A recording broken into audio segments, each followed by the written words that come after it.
ছেলে হওয়া এত সহজ না, অনেক কিছু ঘুরে আমাদের মাথায়। সব তো তোমার বইলা বোঝানো যাবে না, তারপরও কিছু বলি শোনো। আমরা ছেলেরা বউর সামনে মার সাথে ভালো করে কথা বললে মার আঁচলে থাকা সন্তান, আবার মার সামনে বউর সাথে ভালো করে কথা বললে বউর গোলাম। নিজের ছেলে মেয়েদের যদি মারি আমাদের দয়া মায়া নাই, আর ওই ছেলে মেয়েদের যদি কিছু না বলি আশকারা দিতেছি।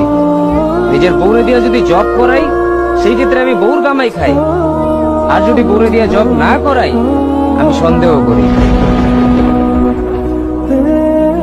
সারাদিন ঘরের বাইরে থাকলে আমরা বাদাইম্মা, আর যদি ঘরের ভিতরে থাকি তাহলে বেকার, কাজ কাম নাই।